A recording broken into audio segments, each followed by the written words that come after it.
So yesterday we talked about the idea of solving inequalities in the case that we have a product I know it's been a while, but I wanted to see if and we have a zero, right? And yeah, so we have these, we have this idea, we see this as a product of two numbers less than zero, right? We use principle number 5 and number 6. We use the principle number 5 and number 6, and we designed our method. Okay, there are many different methods actually in terms of the way of presenting the method. So what we decided that we want to observe the signs of x plus 2, right? So it's about signs. So I'm going to put it in capital. It's about signs. What are the signs?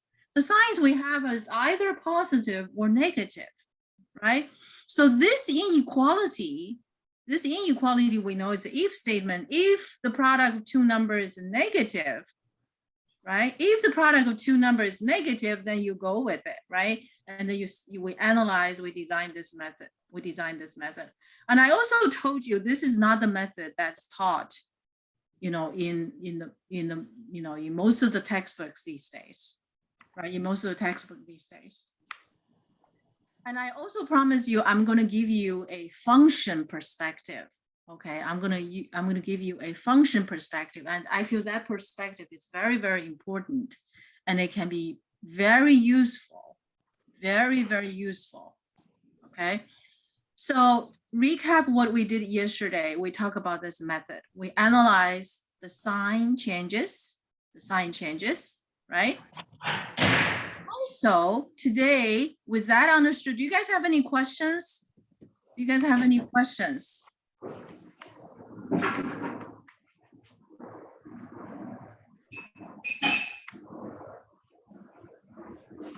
They still haven't heard that, but anyway, let's forget it. Okay, let's forget it. All right. So I want to give you the function perspective, right? That's what we didn't get to do. The function perspective. Suppose for the same question. Okay, for the same question, let's see. Let me mute you guys.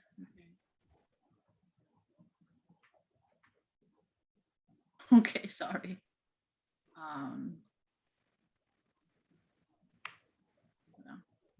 Is everybody muted? Okay, thank you. Sorry. Okay, so suppose for the same question, we take a slightly different perspective, right? We take a slightly different perspective. So we view this x plus 2 times x minus 3, we view this product as a function.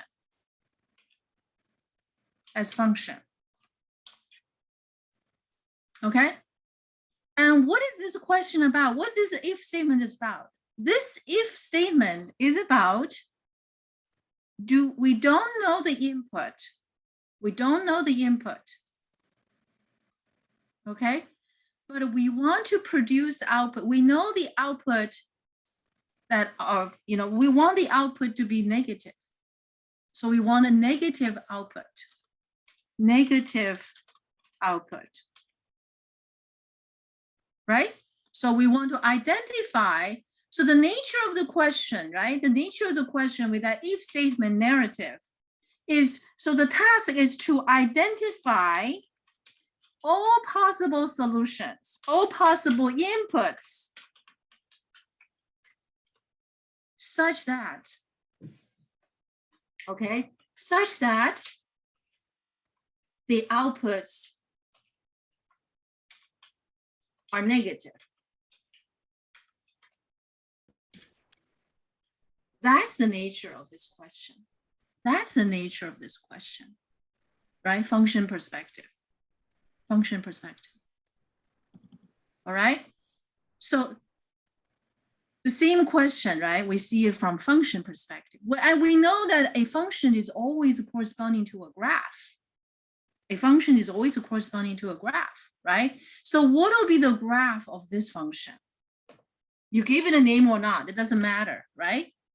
it's going to produce a graph. And what does it look, how does the graph look like? Well, usually these graphs are at your fingertips. Usually these graphs are at your fingertips. If you don't have it, quadratic function is typically one of those, academic questions that often being asked, right? You can quickly sketch it. So I'm just making some adjustment to this picture, right? And here you go. I got the picture. So let me make it just a little nicer. Okay, so that's the graph. Okay, one more adjustment. So this is gonna make it -7, and over here, I'm gonna put it as 10. Okay, that should be okay. Yeah. So this is the picture. Okay, this is the picture. From what do we know about this picture, right? We want to identify all possible inputs such that the outputs are negative. So we only want those input such that the outputs are negative. So we first want to find out the negative outputs, right? So we look at that picture. This picture tells us what? What does the picture tell us? This picture tells us, this piece tells us the output is positive. This piece tells us the output is positive. So those inputs are not what we want, right?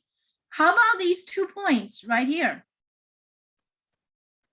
Well, at these 2 points, the outputs are 0, right? 0 output, because those are X intercepts, right? And of course, we can identify the points easily here. And this point, -2, 0, tell us when the input is -2, the output is 0. Is that what we want? No, that's not what we want. We want to be negative. 0 is negative, it's non-negative. So how about the other point? The other point is 3, 0, right? So these pieces, these inputs are not what we wanted. But where do we have output that is negative? Right here, this piece of the curve, right? We have a negative output. And so the respective inputs, which are here, between -2 and 3, are the solutions. You can see this picture tell us where to find the solutions. Do you guys see that? The only thing that we need to work on is the crossing with x-axis. At the point of intersection with x-axis, these are the points, sometimes they're included. If it's less than equal, then the -2 will be solution. If it's less than, it's not. If it's greater than, it's not, right? So to solve these kind of inequalities, we often need to identify the X intercepts. You understand why we study intercepts, right? Why we study intercepts. For all those 22 questions, we study their intercepts, right? For most of them, we did most of them, the studies of X intercepts. So X intercept tell us what? It tells us when the output is 0. And what is Y intercept? Y intercept tell us when the input is 0, what output should be, right? So we talk about these 2 issues, right? Because you only just have input, output. You don't have the third category. Okay, so with that said and done, so we have this picture which our modern technology supports us with a lot of such pictures, right? If we know how to read it, this will be another method that you can use in many situations, especially when factoring becomes difficult or impossible. Okay, so now let's finish up this method, right? So we're gonna show how we present the work, right? So here we have, we're gonna find the X intercepts, right? So now we're gonna find X intercept, right? Typically, sometimes we have 2 intercepts. Sometimes we have some, How many x-intercept can we expect though? Sometimes we have 2 if you have a quadratic, sometimes we may have 1, sometimes we may have none. Okay, don't think that you always have x-intercept. The curve doesn't necessarily always cross x-axis. It could be above, it could be below. Okay, so all of these cases are possible. In this case, of course, we have 2 x-intercepts. How do we find x-intercept? We set y equals 0, right? You guys know that. We set the output equal to 0.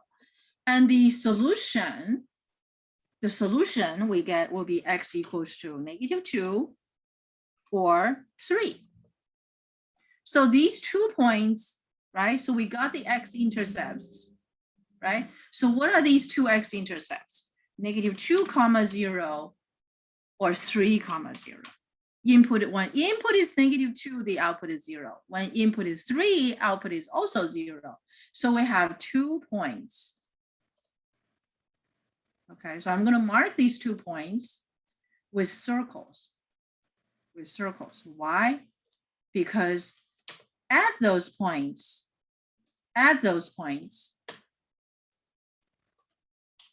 the input is not a solution. It's not a solution. So we have 2 circles. 2 circles. Okay, so what will be the solution? The solution that will make the negative output, right? And these are the inputs. So all the numbers between -2 and +3, exclusive, not including -2 and +3, those numbers are solutions. Does that make sense? So this is the second method. This second method and first method, we're going to compare, okay? So, but before we do the comparison, I want to tell you how much work, how do you show your work? Okay, so how do we show your work? So we kind of have time to think about it. Okay, so that's the solution. If you look at the graph, and if you look at the expression of inequalities, so the solution would be -2 less than x less than 3. So these are the 2 solutions. I'm sorry, this is the interval that expressed the line we just drew. Okay, so let me draw the line. Okay, so that's -2, 0, 3, 0, right? So that's that line mark the interval that in this interval, every number is a solution, excluding -2 and +3, excluding negative. So our question is being solved. We have identified all possible inputs such that the outputs are negative. Okay, so next part I'm going to talk about is how to show work.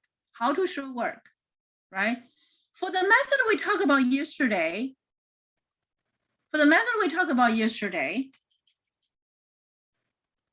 right? You can just show your work this way. Okay, you can remove the ABs, right? You can remove this in your mind, you have it. And that's how you show your work. So this piece, right? So this piece, you can just show your work like that. Nice and clear. Okay, that's one way to do it. If you insert more steps to say, oh, I'm going to identify the, identify -2, +3, like some of the textbook, they would do insert one extra step. That's fine too. But you need to understand what you're doing. Okay. For example, okay, the reason I mention this is that, for example, sometimes I see some extra steps in students' work, right? The student will set this equal to 0. That's not a problem. Okay, because this step, as we did earlier, is to identify x-intercept, because that's what it's been doing. Okay, so this step is to identify x-intercepts.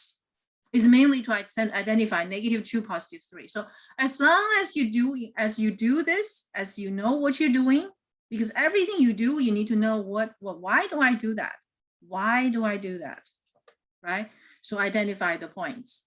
In this case, you don't need to identify because you don't draw you're not drawing the whole picture. You're not drawing the whole picture. You just have -2, +3 identified for your future work. And you don't even have to mention the intercepts because you're not looking at the whole picture. Not looking at the whole picture. That's it. Okay. So if you include this step, that's fine. If you don't include the step, if I can see from your work, from the context, I'm fine with it. I'm fine with it.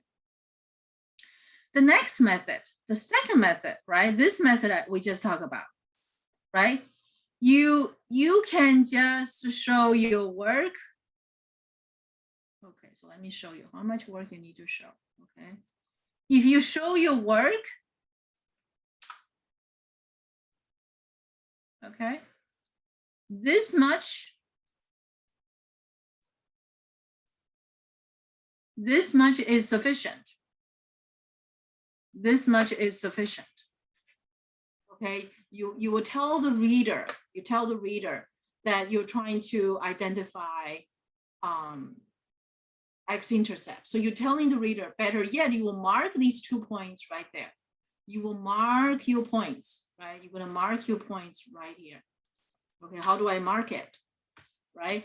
So if I am to mark it, I would mark the points, this point, okay, I will mark the point on the left as a -2, 0, and I will also mark the other point as 3, 0. So this will help the reader to understand what you understand.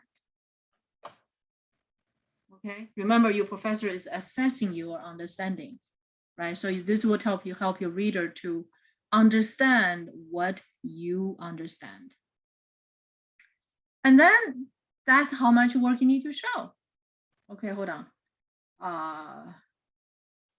Okay, just this much work, just on the screen, and ends here. It ends here. Okay, and next, I want you guys to compare these two methods and the graphs. Okay, so if I bring this picture, right? I'm gonna bring it to the top. I'm gonna bring this picture, and the next picture I'm bringing is this one, right? The sign of that, right next to it.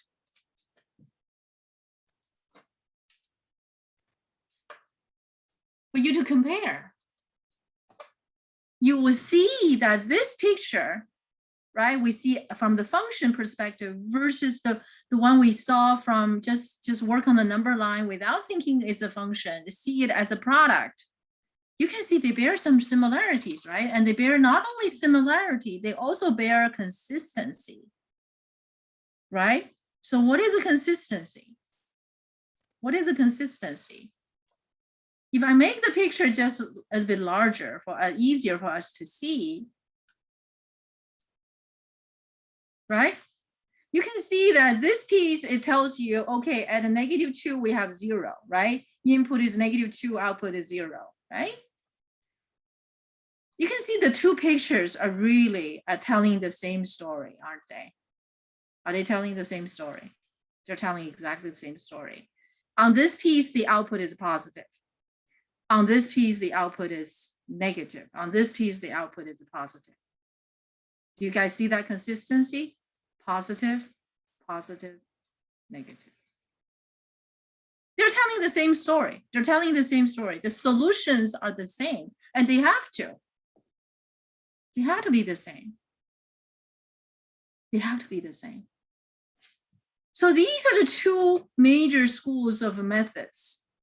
Okay, and of course there are variations, right? These days, the method in the textbook. Okay, so I'm going to address the method in the textbook. How is the method in textbook written? Okay, the textbook method. Okay, these days you look at the textbook, right? The textbook method is similar too, but this textbook method is going like this. okay? We have 3 intervals, right? We have 3 intervals. So the textbook method will say, okay, my first interval is from negative infinity to positive 2. Negative 2, sorry, negative 2. My second interval is from negative 2 to positive 3. And the third interval is from 3 to infinity. This is a textbook method. Okay, this is the method you're going to see when you are in calculus class, when these issues are addressed. Okay, I think, well, at least the latest version I saw, that's what they did. So what they do is that they choose test point. Okay, some of you might have seen this. Okay, test point. So where are the test points selected? The test point is selected from each interval, inside the interval, not on the border, okay? So on this interval, I might have chosen negative 3. On this interval, I'm going to choose 0 because 0 is in the middle, right? Not in the exact middle, but it's not a middle, but it's inside. And the next point I'm going to choose is 4. So then I'm going to observe the sign of x plus 2.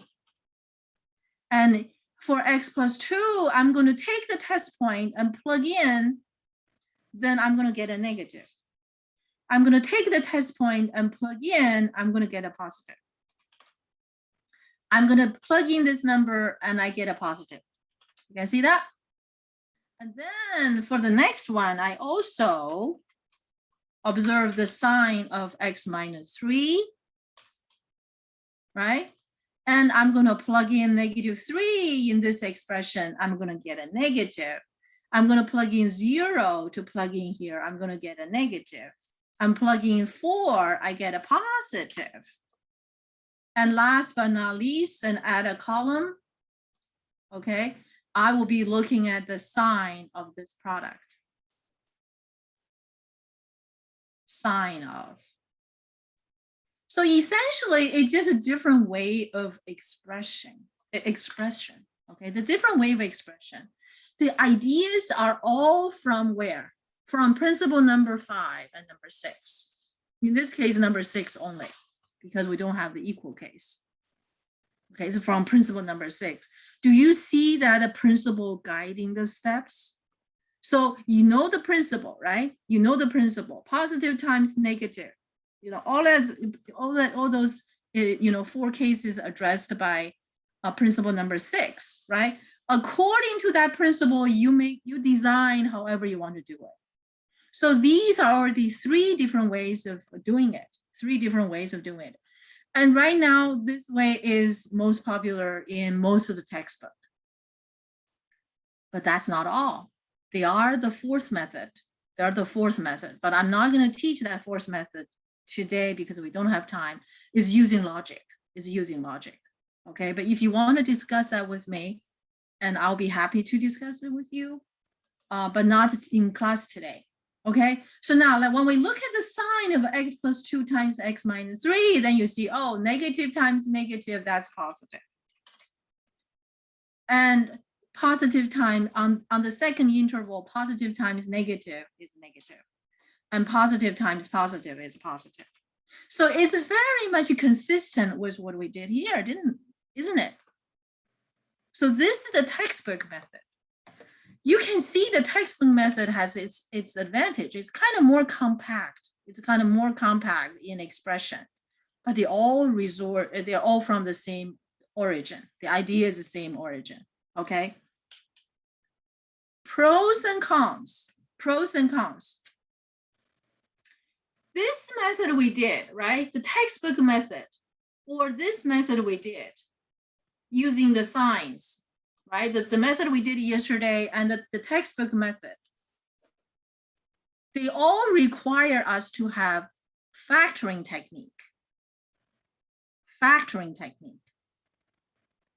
The function method, however, you don't have to have factoring technique, all right? So the factoring technique in the function method, for example, in this case, right? I don't have to use a factoring. So what do I use? right? If I don't have the factoring, suppose I don't have the factoring, I'm given a quadratic form. I can use a quadratic formula to find X intercepts. You got what I mean, right? So factoring technique becomes less important if you use a function. And this function method also has other implications, which I'm going to address. It opens our mind to use this method, use the function method to solve even more questions. Take an example, okay? So the function perspective.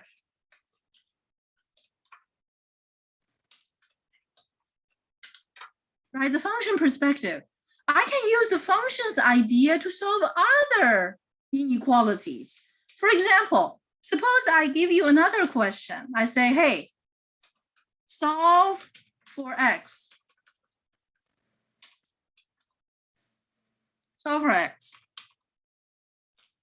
And the inequality I'm giving you is sine X is larger than 0.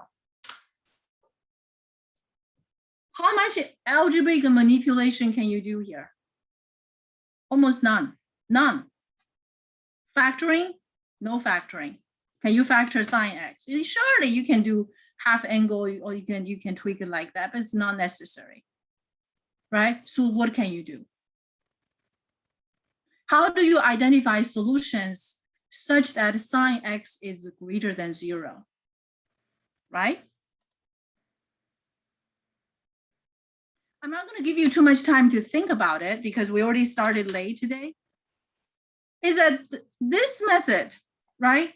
You can graph sine function. We know sine function, don't we? We know sine function. We know sine function very well, right? It has an input. What kind of input it takes? It takes angles, right? Angles are inputs. And the angle give it to this function, and this function will produce output. And here you tell me, hey, I want the output to be positive. Every function produces a picture. Every function produces a picture. So when we have a picture like this, we can look at the picture. In today's technology, picture is so easy to get, but we have to know how to read it, don't we? So when we see this picture, so let me make some adjustment here, right? So I'll make it -10 to +10, right? And we want the output to be positive. On this picture, where do you see positive output? Where do you see positive output? This piece is a positive. That piece is a positive. And that piece is positive. And these pieces are negative. Right? So the picture tells you which one is positive, which one is negative. So we want to identify inputs such that the outputs are positive. So where are the inputs that will give us a positive output? Here's one. There's an interval here. Excluding the points at the end, right? So excluding these 2 points, and we have many such intervals, don't we? We have many such intervals. In fact, we have infinite number of them. But how do you identify the intervals precisely? How do we identify the intervals precisely? We have to know the X intercepts, don't we? We have to know the X intercepts, don't we? So now you may understand why we want to know X intercepts, right? Why for all 22 functions there, we have addressed X intercept for most of them, right? When output equal to 0, what are the inputs? That's the way to find X intercepts or input intercepts, right? Input intercepts.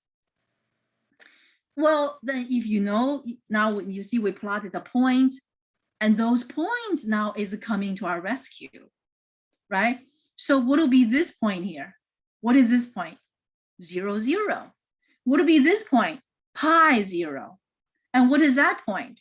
2 pi 0, right? Can you guys mark these points? Right? If you can mark the two endpoints and the solutions are, so to describe this interval, what would be this interval? It would be 0 less than x less than pi. So we already have one interval as our solution. Of course, we're going to identify all of them, right? And you're going to find a pattern. You're going to find pattern, right? So what's the next interval? The next interval would be what? Tell me. What would be the next interval? 0, pi, 2 pi, right? So 2 pi less than x less than pi. 3 pi, I'm sorry, 3 pi, right? How about on the other side? We have some negatives, right? We have some negatives. So how about this interval? So this is 0, this is negative pi, this is negative 2 pi. So here the solution would be negative 2 pi less than x less than negative pi, right? So you can keep going. And along the way, you're going to identify some intervals. You're going to identify some patterns, don't we? Right? So how do we identify those intervals? Would you guys like to try? And this method apply to, I would say, to all functions. However complicated you're going to get. Just this idea I'm addressing is powerful. And with the help of today's technology, it can be done much more easily. I wish textbook would teach you this way too, but the textbook didn't. Okay, the textbook has been only using the tables. You know, I think the textbook needs some update, but that's not up to me. Okay, right? Do you guys see that? So I'm just hoping to give you all these different ideas and you apply it.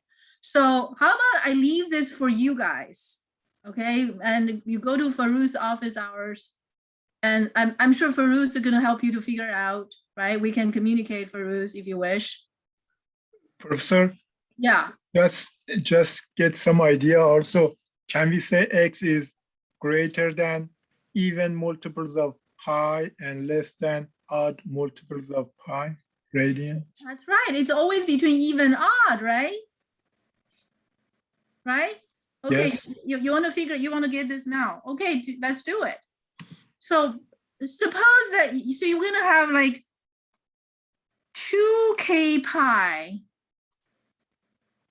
less than x less than what? 2k plus 1 pi. 2k plus 1 pi. We have to mention k is integer, Professor. K is integer, that's right. K is integer. K is integer. So you can see the power of understanding function. It's pretty powerful, isn't it? It's pretty powerful, isn't it? It allows us to see functions. When we have functions, it does allow us to see that, and so it can free us from some of those you know, algebraic details, but see the big picture. Okay, but there is a small question here though. When k is negative, this inequality will not work. Okay, when k is a negative number, it's not going to work, because you see negative 2 pi is less than that, so that's going to make it, you know, an issue, right? So I will put since we address this issue, so I'm just going to give you a slightly, I don't want to leave any residual issues here. Okay, so that's x less than 2k pi. in the case that k is negative. Okay, so greater than equal to 0 will be fine.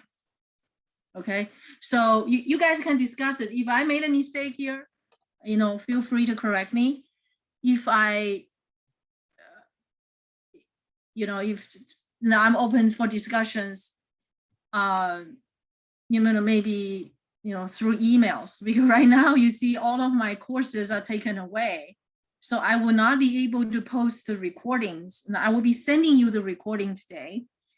And our future communication will probably just on emails. But after I come back from the surgery, if I feel well, and I can let you guys know if you have any questions, you can still reach out to me. Okay. Professor, Anyway. one question. In the Canvas, we still have access to your video lectures in the Canvas? No, I have no access. I mean, we as a student. Oh, you do. You do. Okay. I want to show you my access, my Canvas access. Okay. I want to show you. I was dismayed. Okay. This is my old classes. This is my 2020 fall, this is trigonometry class. When I look for my class, and when I look for your class, they're gone. You see, they're not available. If I click all the courses, they're all the old courses, and the courses I'm going to evaluate the instructor for. My classes are no more. So I as soon as I find it, I called the dean. I said, what's going on? I still need to teach another class, right? They're all gone from my, and the Pronto access is gone as well. So officially I'm out of touch with you guys, but I must teach today's class because I promised you yesterday I'm going to see you guys today. But anyway, we're gonna do it, right? We're gonna do it. So, but you need to understand now I have very limited access to you, technically, okay, technically, and I guess but I don't blame them. Someone need to set up for that smooth transition. So tomorrow you will have a new teacher. Okay, you will have a new teacher. I assure you that Farouz will be still there, and your new teacher will be amazing too. So don't worry about it. Well, assuming I'm not too bad, right? Anyway, so these are the ideas, and you see the textbook method, you see the different kinds of method, and there's still other method we're not going to teach yet, which is a logical method. So these are the things that we're doing. To summarize, before we go forward, okay, before we go forward, I'd like to give you a summary on the importance of some of the important points.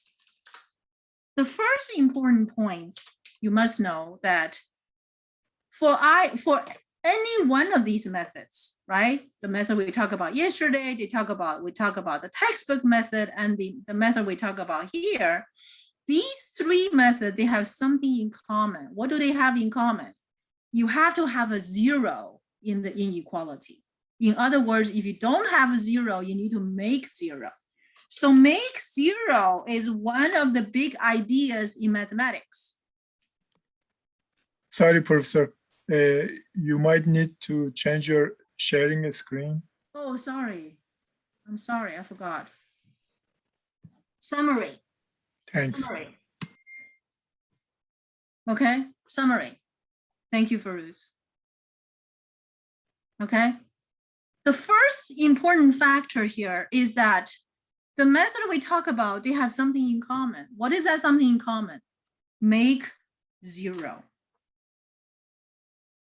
Okay. The second one,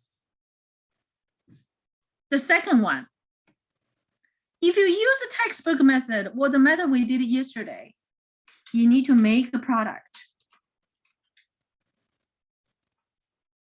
You need to make a product. which is factoring. So if you encounter a question that's easy to factor, that's not a big deal. Okay. But what if the factoring is very difficult or sometimes impossible? What do? You might opt to function method. You might opt to function method. But the good news is that function method works all the time. Works all the time. You just have to get the graph. But sometimes getting the graph is difficult. Okay, so we have all these pros and cons. We have all these pros and cons. Okay, or if factoring is difficult, if factoring is difficult or impossible, then what you do? You have to opt to use function method. Use function method.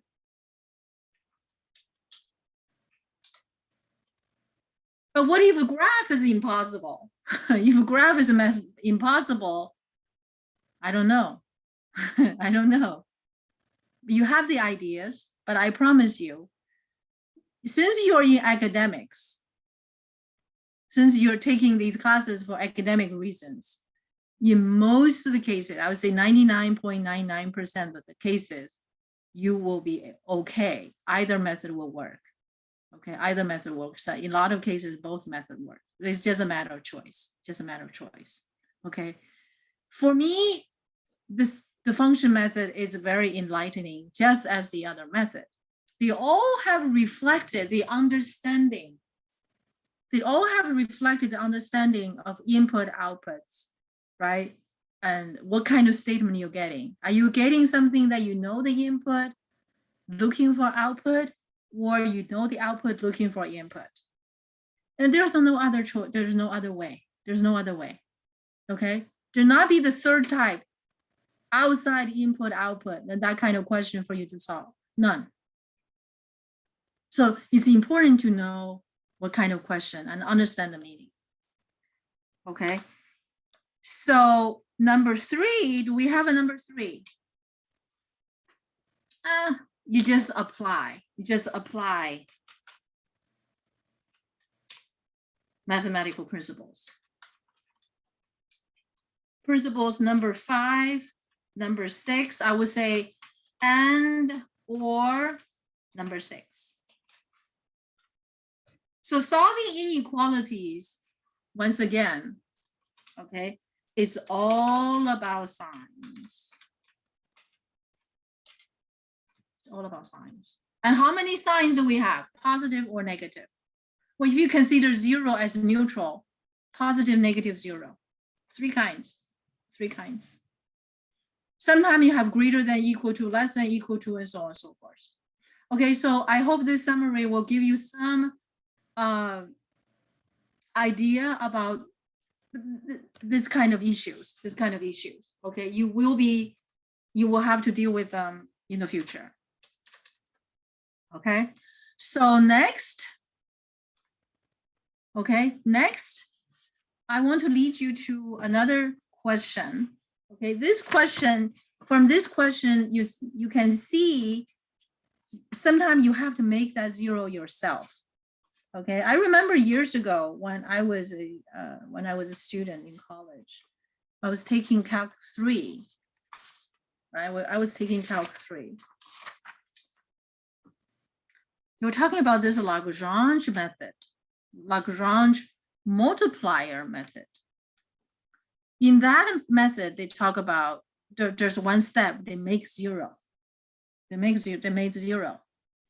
At the time, I wonder, why do they make 0? Right? And ask the teachers, oh, that's the way we do it, right? No explanation. So the idea of making 0, it's a very important one. We know the importance of 0, right? I talk about the importance of 0. Making 0 is another important method. But why we make 0 instead of making 1, making 2? Because comparing to 0, a lot of things become easier. You just have to see the graph above or below, right? Above sea level or below sea level. You don't have to measure, 2 feet above sea level or 2 feet below sea level, because comparing with 0 is also easier. And on top of that, we have 2 principles, at least 2 principles out of 6 principles, mathematical principles, and 2 of them related to 0. So you get to use mathematical principles. Okay, now I think back those, many years ago, that question I had, right? I think I have an answer. But is my answer complete? I don't know. I don't know if my answer is complete. If I see some new things, and I will share with you. Okay, so without further ado, so let's look at another question. Okay, this question I would choose to be number 8. Okay. Well, as I'm saying number 8, I'm looking at the old version of it. So never mind the number. I'm just going to type the question. Okay. 3x squared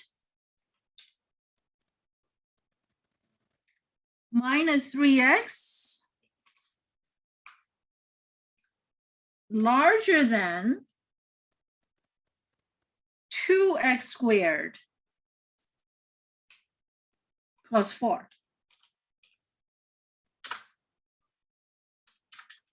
How do you solve this inequality?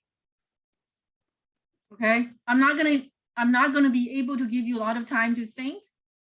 I'm just gonna give you the pointer. The first one, the first step, make 0. Okay, you don't have a 0, we make a 0. Okay, so we subtract 2x squared, subtract 4 on both sides, combining like terms. So we're gonna get x squared, right? 3x squared minus 2x squared, that's going to be x squared. Minus 3x minus 4 is greater than 0. Okay, greater than 0. Right, now we have made a 0, right? We make 0. And then if you like, we can make a product. Right? In this case, we can make product. Then you may be asking, what if I don't know how to factor? I forgot about it. Well, in this case, you can also use a quadratic formula. We have a quadratic function here. Okay. But anyway, no matter what you do, you're going to get the factors, right? It's not going to be difficult. Usually, the academic questions you guys are going to encounter are not going to be terribly difficult. Okay. You need to master the meaning. Okay. So we get x plus 1 times x minus 4 larger than 0.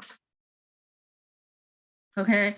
I have also sent you the link to the lecture I have in the earlier sessions, right? The earlier session is not completely the same as this section. So today I'm going to share both lectures to both of my classes. So that's why I'm trying to cover some different examples.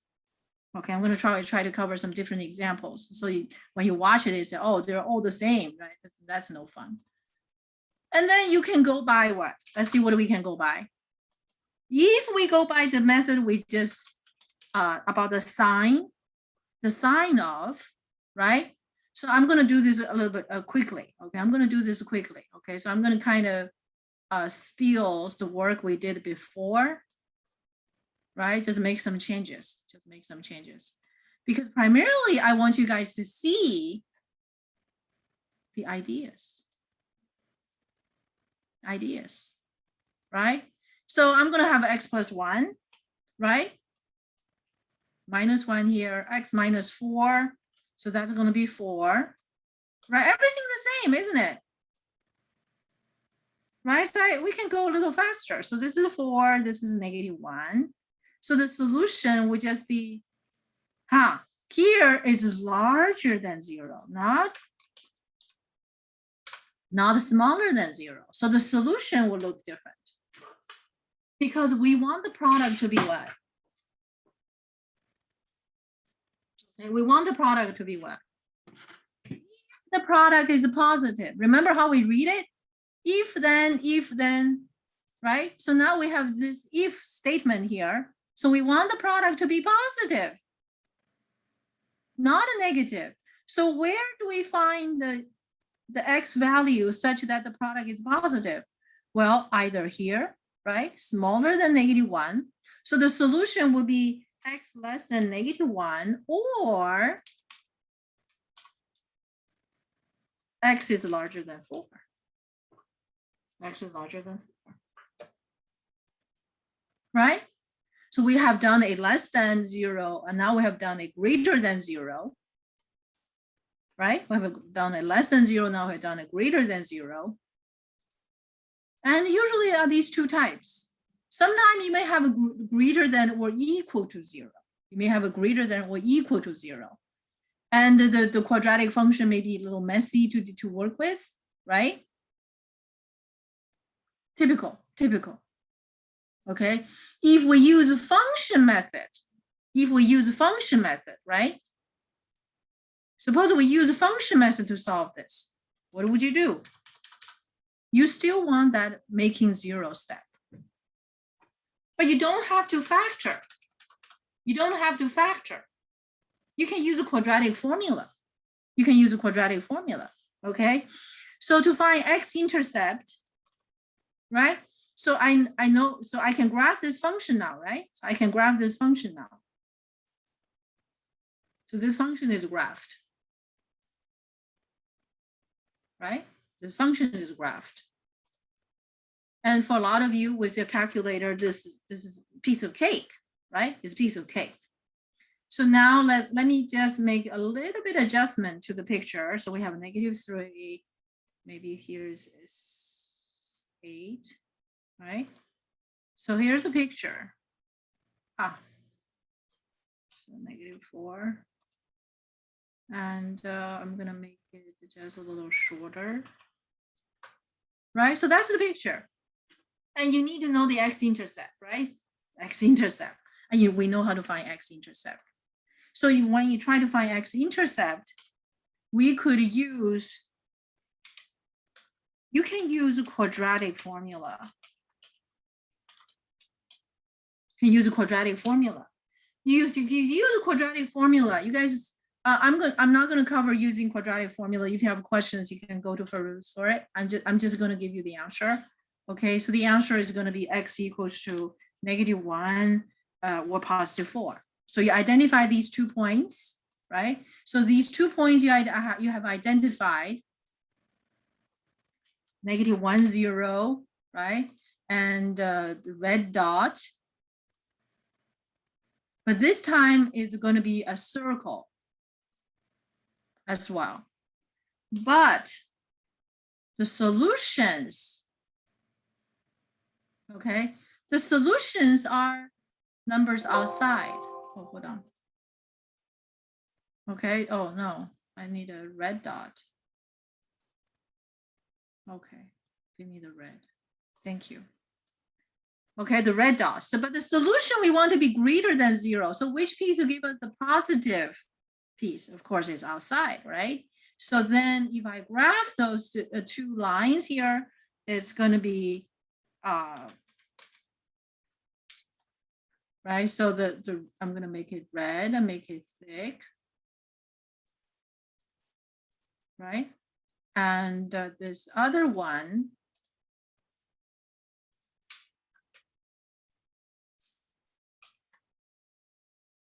there. So those will be the solutions. So how do we describe the solutions, right? So you find the X intercept, use the function method, right? Use the function method, right? So the solution would be X is less than -1 or X is larger than +4. And you can see both pictures are amazingly consistent. Both pictures are amazingly consistent. This picture, right, shows us when it is positive, and we want the positive output, right? And this other picture also shows us, right, the positive output. They're basically the same picture done different way. Okay, I'm not going to do the table method because you're going to have plenty when you are taking calculus class. Okay. So the last example I'd like to, I think I'm not going to cover the last example in this in basic 9. You can see that from the recording. I have just sent it to you before the class, okay, which is a recording from the other class. So I'm going to cover some different examples. Okay, I'm going to cover different examples. So next one, I'm going to go to basics 10. Basic 10 is a bunch of questions that's using quotient. Remember principle number 6 also address products of positive number or negative number. Okay, positive number or negative number. So I'm going to address some different questions. Hold on here. Okay, I covered 2 examples in the recording I sent it to you. So now I'm going to cover a different example. Okay, from the ones I sent it to you. Okay, from the ones I sent it to you. So this one is going to be number 3. So I want you guys to watch the recording I sent it to you, right? From the other class, and you're going to see the 2 other examples. But this one, number 3, I want to cover this somewhat thoroughly, okay? Because we want to avoid the kind of mistakes that we have seen so often.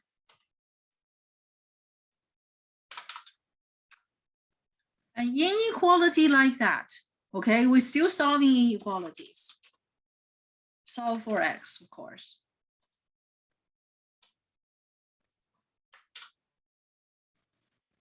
Okay, first, I want to talk about the common mistake. This common mistake is so rampant. It's so rampant. Some of my peers teach it.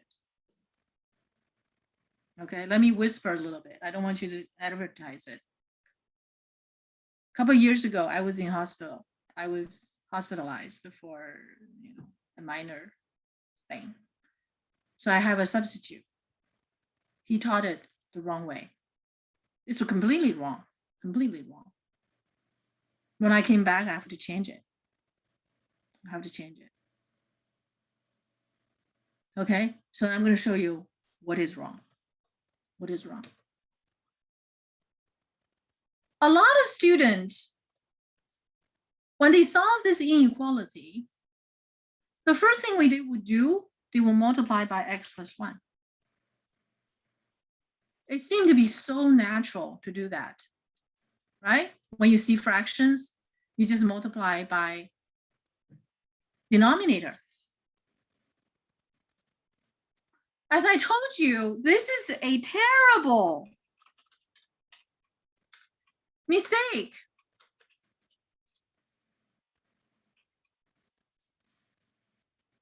Could you tell me why? It is a mistake no matter who does it, whether it's your professor does it, or your peer does it, or a professor from Harvard does it, or your professor from UC Berkeley does it. It doesn't matter who does it. It's a mistake. We all make mistakes. So when you work something like that, you have to think of each step. You need to be critical of each step, just like your teachers are. Why is this a terrible mistake? What is wrong that I multiply both sides by x plus 1? Surely I can guarantee, right? I can guarantee x is not equal to -1. So I can ensure X is not equals to -1 because that's a domain requirement. Okay, that's a domain requirement. I can guarantee you that. Okay, so it will not be 0. But why? You still cannot multiply both sides by X plus 1. Okay, for this, I'm going to review the mathematical principles. One of them is mathematical principle. Okay, mathematical principle number 4. Number 4. What is mathematical principle number 4? It says if A equals to B, then, right, you've been quizzed, right? You've been quizzed and tested. Then A times C is equals to B times C, provided that C cannot be 0. Okay, so that's the principle complete. That's the principle complete. Now the question is, do we have this principle? Do we have this? Which is almost parallel to this principle. Except this is less than. Could I do that?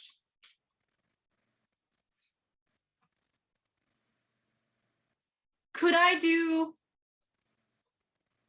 another parallel? Larger than. Larger than. Could I do more parallel? Less than or equal to? Less than or equal to. Greater than or equal to? Greater than equal to. Could I do the other parallel? Do we have these?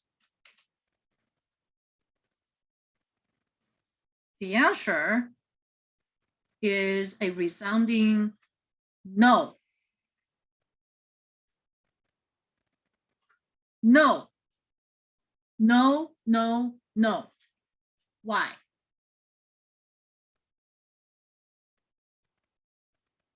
Why?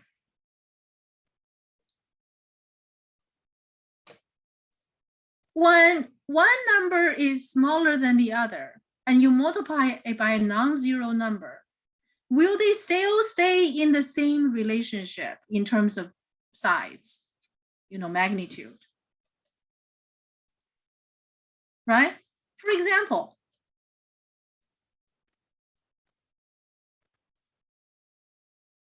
we know that 1 is less than 3. Right? 1 is less than 3, that's true. How about -1 compared with -3? Can you still say -1 is less than -3? I multiply both sides by -1. -1 is not 0. Right? So this is wrong, isn't it? -1 is larger than -3. So what's going on here? When we multiply by a negative number on an inequality, we have to switch the direction of inequality sign. i.e., if A is less than B, then A times C is less than B times C only when C is positive. What if C is negative? Then you have to switch.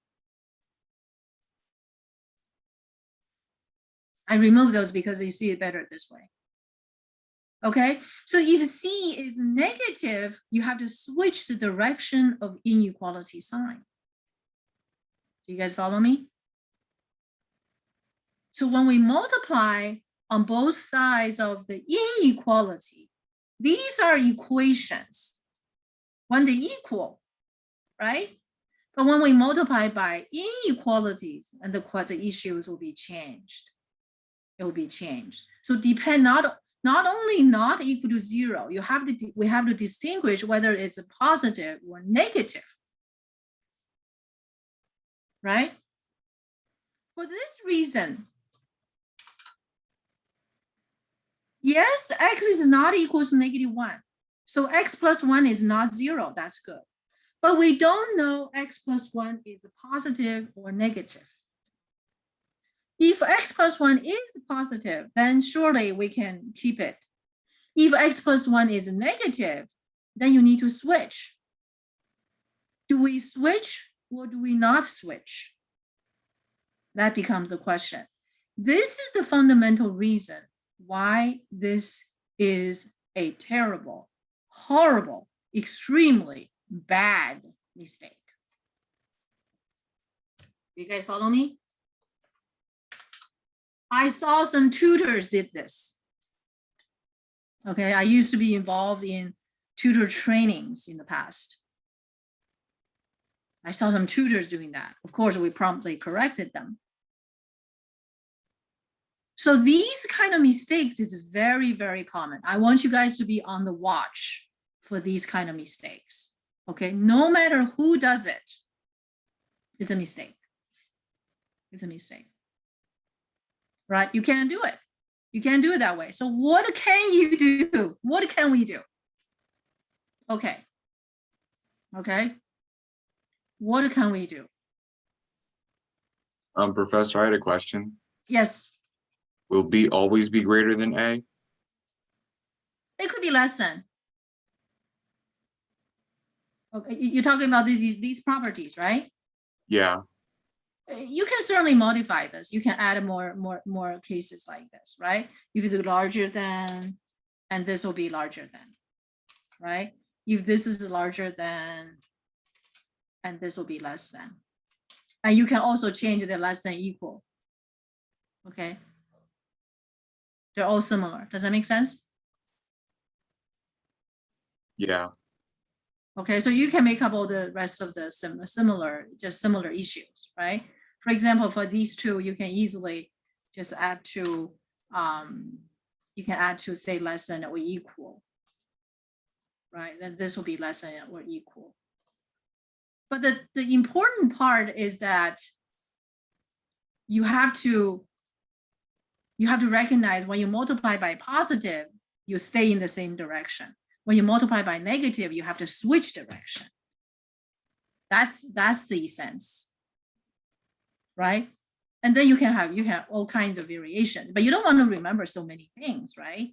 You just have to remember if it's a positive, if you multiply both sides of the inequality by a positive number, the inequality signs stay in the same direction. If you multiply an inequality by a negative number, you have to switch the directions of inequality sign.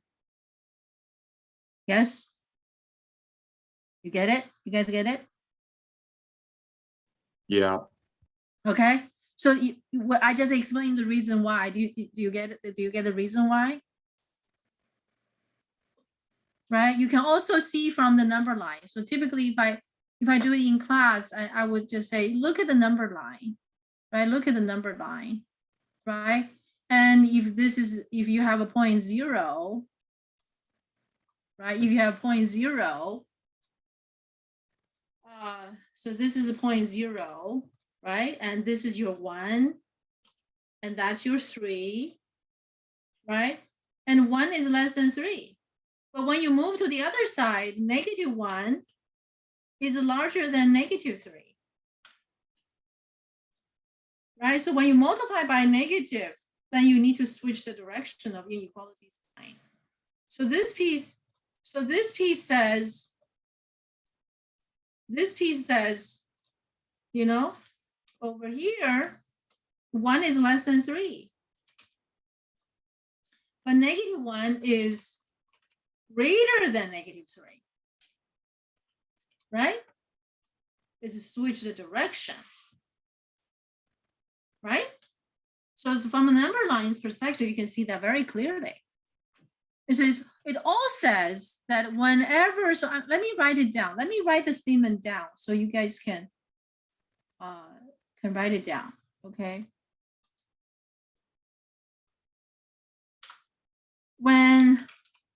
Which is to summarize all of these, okay? When multiplying an inequality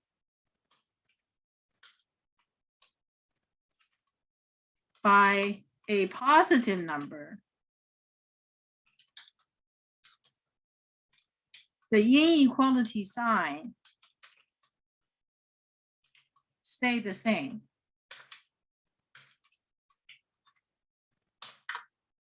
Okay, when multiply an inequality by a negative number,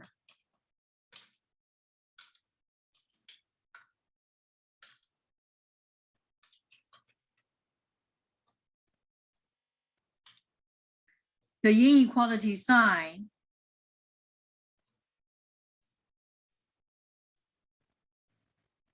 must switch, must change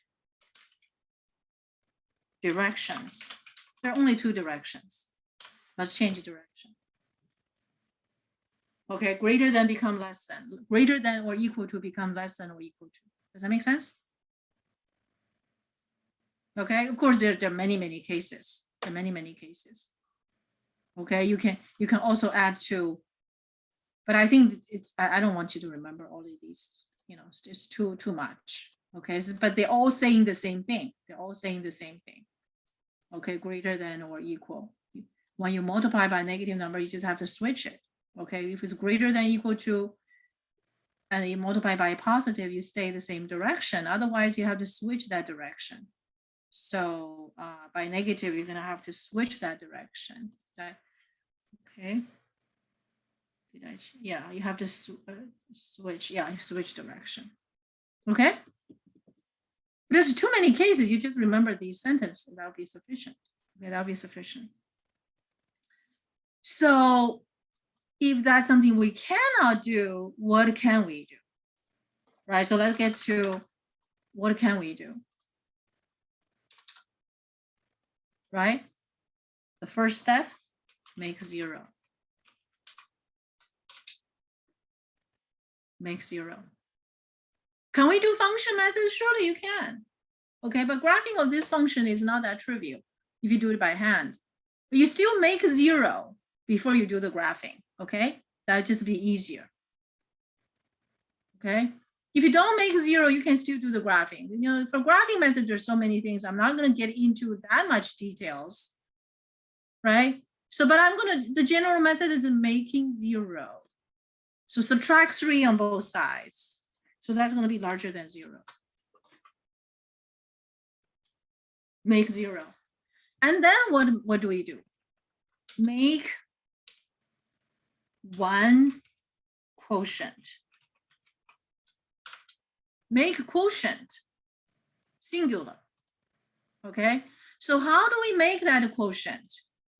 Well, you need to find common denominator. So you get x plus 1 over x plus 1, right? And you need to keep going. Well, there's some algebraic operations involved. So now you have 3 times x plus 1. You have the common denominator. And you keep the same common denominator and you subtract.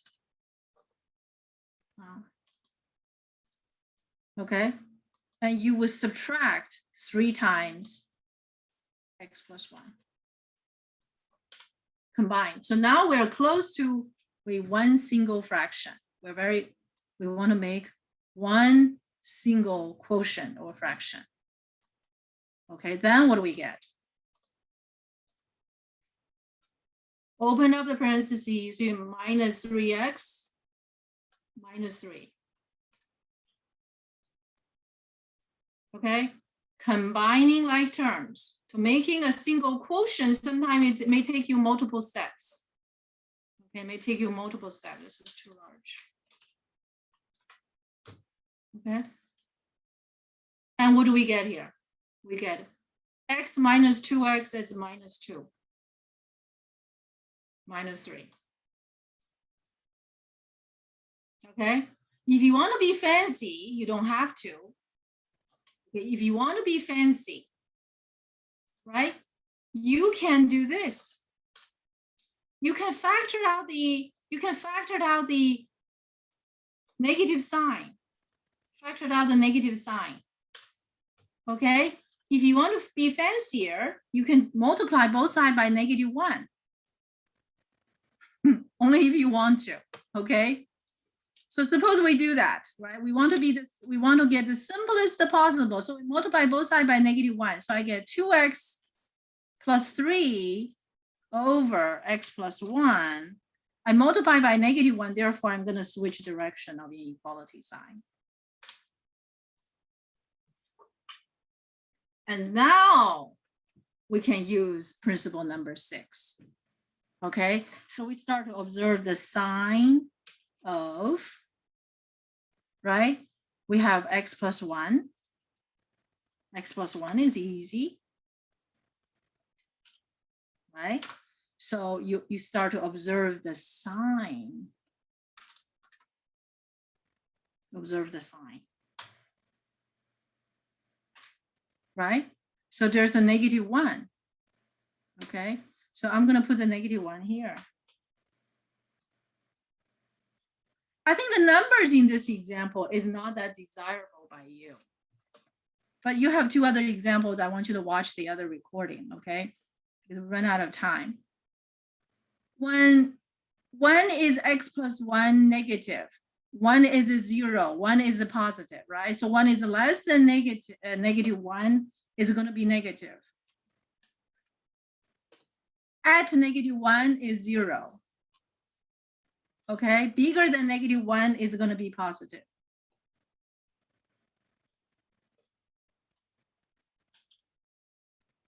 Okay, how about the sign of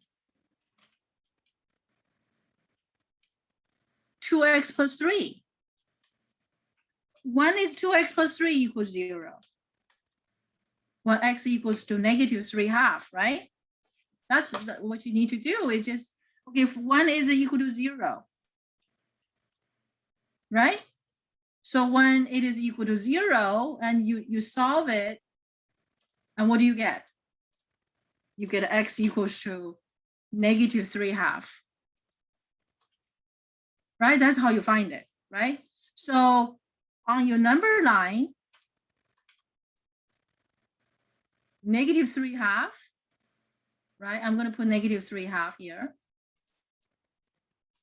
Right? -3/2 is smaller than -1, right? So I want to make sure that the number line are in relative right positions. So when x is less than -3/2, 2x plus 3 is going to be negative. At -3/2 is going to be 0. Larger than -3/2 is going to be positive. Okay, they're not always like that. Okay, look at the examples that I sent to you. Okay, they're not always following the same pattern. But here we go. We got the sign distribution. I think the only thing might have bothered you is the fraction, but I know you're going to get over it sooner or later. Okay, and last but not least, we look at the sign of the quotient. Okay, so here we have some analysis that is not entirely the same as the one we did before in the multiplication case. So here it goes, right? We have -1 here. We have -1 here. You see that I intentionally line them up. I intentionally line them up. Okay, so I intentionally line them up. Oops. Okay, I intentionally line them up. So now when I choose a number from smaller than 3/2. I'm dealing with a negative divide by negative. Negative divide by negative, what do we get? We got positive, right? At negative 3/2, at negative 3/2. So when we choose x equals to negative 3/2, the numerator is 0, denominator is not. So that is going to be 0. Between negative 3/2 and negative 1, we are dealing with a positive divided by negative. Positive divided by negative, what do we get? We get a negative, right? At negative 1, that's the interesting point. Because at negative 1, when x is equal to negative 1, we're dividing by 0. Dividing by 0 is undefined, so you can put a infinity sign there. It means it doesn't exist. It means it doesn't exist. When we choose a value larger than negative 1, we're doing a positive divide by positive. Positive divide by positive, what do we get? We get positive. Okay, so in the end,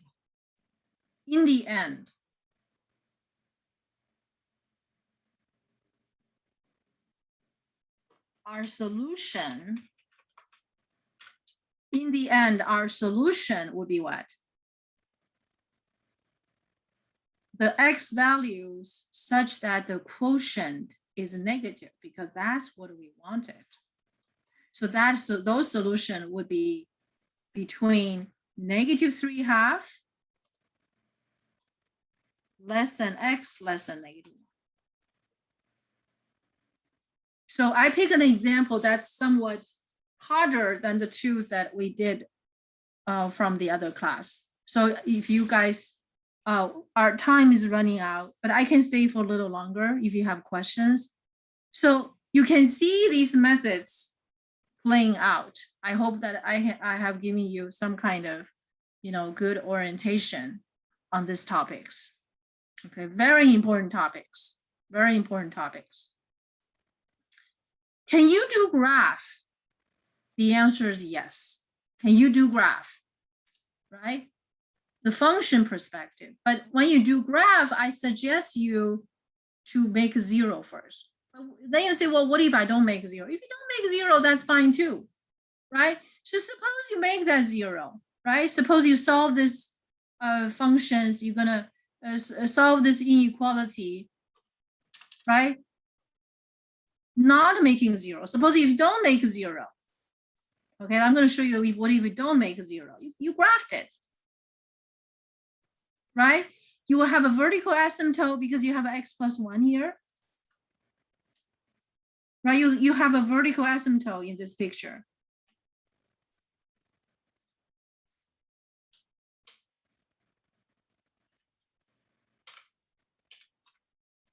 Okay, so you have a vertical asymptote.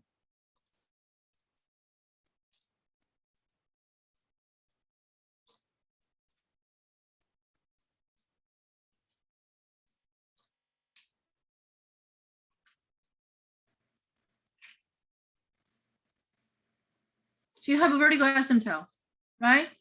And you want it to be larger than 3. Surely you can let it larger than 3. Where do you get larger than 3?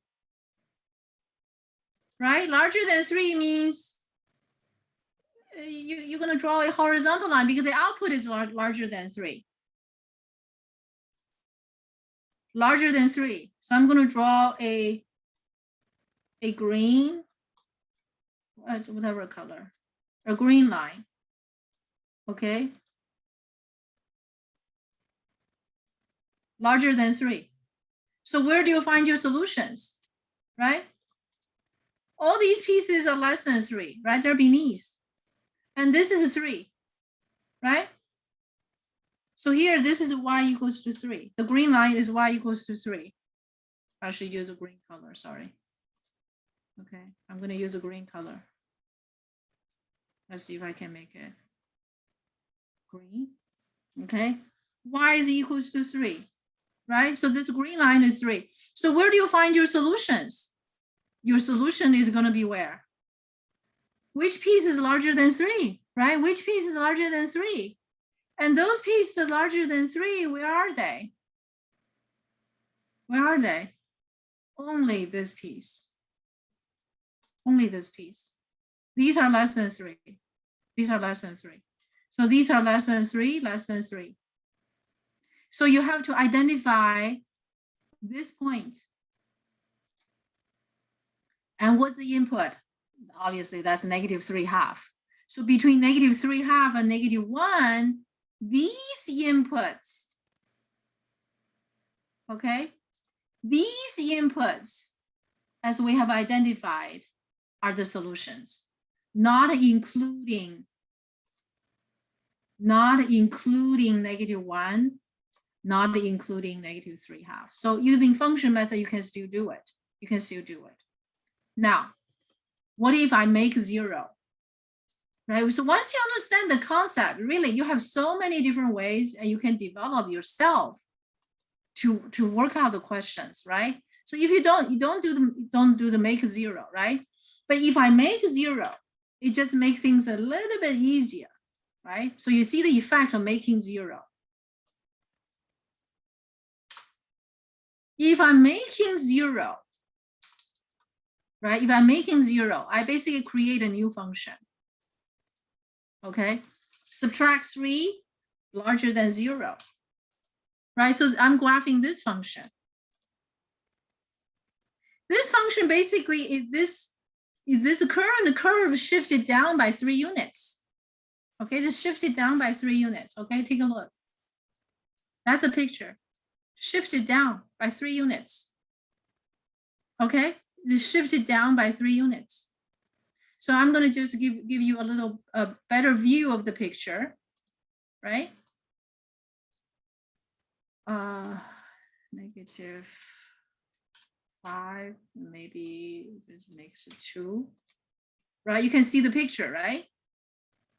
You can see the picture. You want it to be larger than 0. So which piece is larger than 0? If you compare these two pictures, it's shifting up and down, right? It's just a shifting. You see, this picture and that picture, the latter picture I graphed, this one is shifted down by 3 units. So instead of looking at this point as 3, now you're looking at 0. You see that effect? That's a geometric effect. So then you also have this, it makes no difference in solution, okay? Makes no difference in solution. Okay, you will still have this. So if with technology, there's so much, if you understand the basic concept, there's so much things you could explore using technology, but you must understand the basic concept, which we have been addressing: input, output, given input, given output, and those issues. You only have input, output to deal with, right? And then now this time is no longer 3. You're going to graph the 0. So which one is above, is at the level of 0?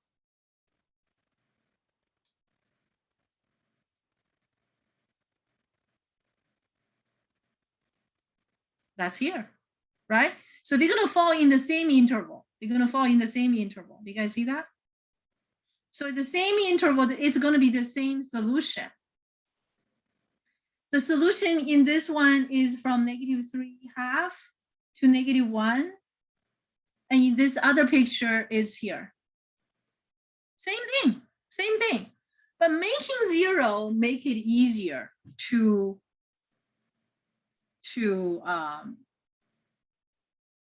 do the comparison, right? So on this piece, this is the piece you want, right? This is about 0. In this piece, it's about 3. Makes no difference. Makes a little difference. Except comparing with 0, it also allows us to use mathematical principles. Okay, with 3, you cannot. You cannot use those mathematical principles. There's no mathematical principles that are related to 3, right? there's a mathematical principles that are related to 0, larger than 0, equal to 0, less than 0, so on and so forth.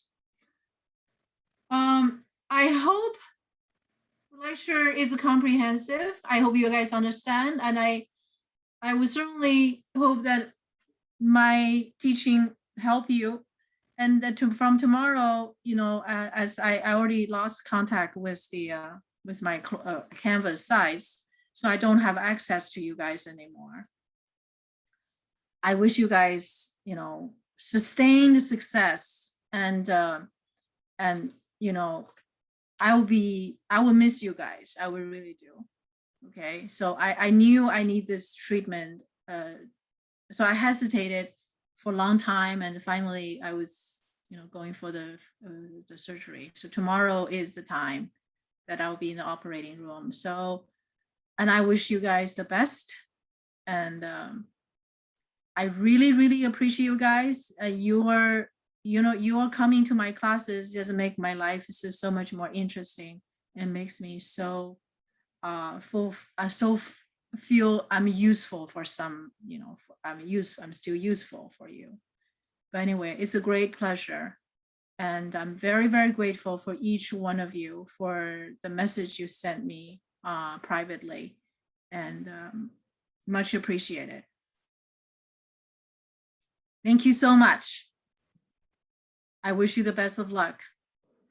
Thank you, Professor. Same here. Thank you. Thank you, Professor. Thank you very much. Thanks for the lecture, Professor. Of course, anytime. Tomorrow, well, in the spring semester, I will be back teaching. I hope, you know, if I see you guys at another occasion. If you have questions in your calculus class, you can still search me out, and I'll be happy to help. Thanks again, Professor. I'm counting on being CT for your next semester classes. Thank you so much. I will not, right now I cannot post these lectures to my Canvas site in the module as I used to. I will email you the link once it becomes available, so you can still see the link from YouTube. Okay, I will see the other two teachers. I will see my substitute later today, and I will see if I can ask them to post it. It looks like they have some technical issues, and I can no longer resume access to the class. And I think that's fine, because I get to do my classes, so that's not a problem. And I wish you the best of luck. And once again, I'm going to miss you. And thank you so very much. Thank you. Have a good day. Take care. Thank you. You Bye too. bye. Bye-bye.